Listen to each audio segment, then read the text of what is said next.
নমস্কার, আমি শম্ভু, আপনাদের হোস্ট, বাস্তু এক্সপার্ট এবং নিউমোলজি স্পেশালিস্ট। আজ আপনাদের সামনে তুলে ধরব বাস্তু সংক্রান্ত একটি নতুন টপিক, যা আপনাদের প্রত্যেকেরই প্রয়োজন। আমরা অনেকে অনেক ইনকাম করছি, সেটা বাড়িতেও নিয়ে আসছি, কিন্তু কিভাবে খরচ হচ্ছে বা কিভাবে যে টাকা বেরিয়ে যাচ্ছে সে বিষয়ে আমরা কিন্তু বুঝতে পারছি না অনেকেই। কারণ আজ আমি যেটা বলছি এটা একটু মনোযোগ সহকারে শুনবেন। আপনি যেটুকু অর্থ উপার্জন করেন সেই অর্থ আপনি বাড়ির কোন জনে বা কোন দিকে রাখেন সেটা একটু ভালো করে দেখবেন। যদি সেটা নাও হয় তাহলেও আমি শেষে আপনাদের জানাবো কোন দিকে আপনি অর্থ রাখলে সেভিংস বেশি হবে, অর্থাৎ আপনি সেটাকে জমা করতে পারবেন। দেখা যাচ্ছে আপনার মানি লস হচ্ছে, অর্থাৎ আপনার অর্থ সেভাবে থাকছে না, তাহলে তাকে তার সাউথ ইস্ট জোনটাকে অর্থাৎ দক্ষিণ পূর্ব কোণটাকে দেখার জন্য বলি, সেখানে কোনো বাধা রয়েছে কিনা, কোনো সমস্যা রয়েছে কিনা। সাউথ ইস্ট জোনকে অগ্নি জোন বলা হচ্ছে, অর্থাৎ সেখানে শুক্রের জায়গা, যেখান থেকে আপনার অর্থ উপার্জনের সাহায্য করে। তাই এই কোণকে অতি অবশ্যই আপনাকে দেখতে হবে। দ্বিতীয়ত, কেউ যদি মনে করে যে রিলেশনশিপের সমস্যা রয়েছে, তাহলে তাকে তার সাউথ ইস্ট জোনটাকে দেখতে বলি। তার সেই সাউথ ইস্ট জোনে কতটা সমস্যা রয়েছে সে বিষয়টা আমি কিন্তু দেখার জন্য বলে থাকি। 3 নম্বরে থাকছে যদি তার প্রফিট না হয়, অর্থাৎ তিনি যে ব্যবসা করছেন সেখান থেকে উপার্জন ভালো হচ্ছে কিন্তু শেষে দেখা যাচ্ছে সেখান থেকে প্রফিট পাচ্ছে না, তাহলে তাকে কিন্তু ইস্ট জোনটাকে দেখতে বলি, অর্থাৎ যাকে বলা হয়েছে প্রফিট জোন, সেখানে কোনো সমস্যা রয়েছে কিনা দেখার জন্য বলি। 4 নম্বরে দাঁড়িয়েছে নর্থ। 4 নম্বরে যেটা জানাবো, অনেকে জানাচ্ছে তাদের বড় কোনো বিজনেস রয়েছে, বড় বড় ব্যবসা রয়েছে, দোকান রয়েছে, অনেকে অনেক পড়াশোনা করেছে, অনেক ট্যালেন্টেড, কিন্তু তাদের নতুন কোনো অপরচুনিটি বা নতুন কোনো কাস্টমার আসছে না, তখন তাকে তার উত্তর দিক অর্থাৎ নর্থ দেখার জন্য বলে থাকি। অর্থাৎ আমি কিন্তু সেই জোনগুলোকে ভালো করে লক্ষ্য করে দেখি, ভালো করে দেখে তারপরে তাদের জানাই কি সমস্যা রয়েছে।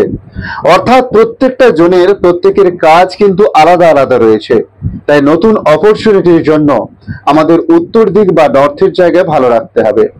এছাড়াও যে দিশাগুলো রয়েছে সেগুলোরও প্রত্যেকটা আলাদা আলাদা কাজ রয়েছে, কারণ বাস্তু শাস্ত্র মতে আপনি যে বাড়িতে বসবাস করেন সেই বাড়িতে নেগেটিভ পাওয়ার কতটা অ্যাক্টিভ রয়েছে সেটা প্রথমে আপনাকে বুঝতে হবে।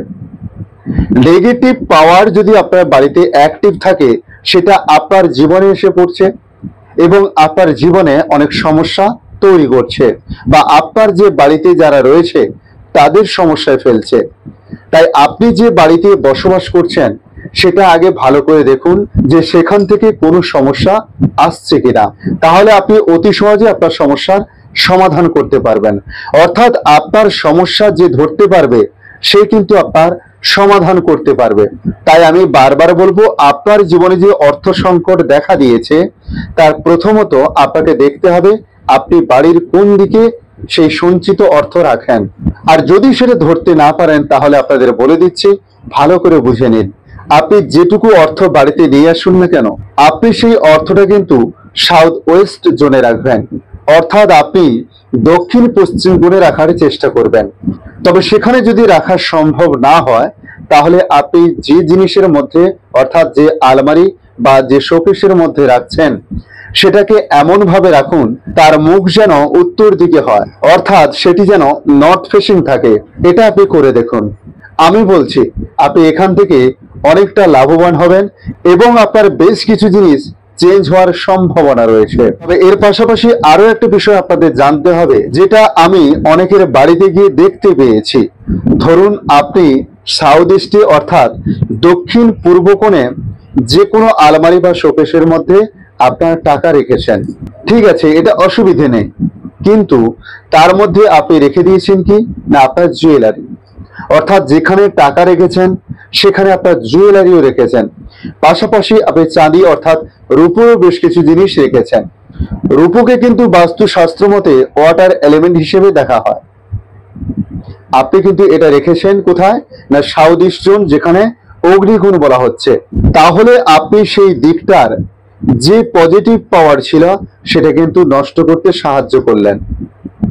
এক্ষেত্রে আপনার কি হচ্ছে, আপনার শারীরিক সমস্যা হতে পারে, অর্থনাশ হতে পারে, অর্থাৎ দুটো জিনিস এখান থেকে আপনার হওয়ার সম্ভাবনা রয়েছে।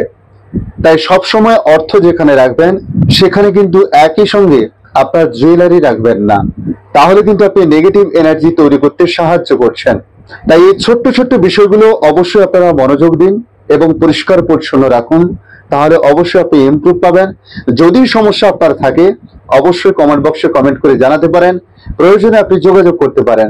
পাশাপাশি আপনারা যদি নতুন হয়ে থাকেন তাহলে চ্যানেলটিকে সাবস্ক্রাইব করে কাছে বেল চিহ্নতে ক্লিক করে অল চিহ্নতে প্রেস করে রাখুন, তাহলে পরবর্তী আপডেটগুলি অতি সহজে আপনাদের কাছে পৌঁছে যাবে।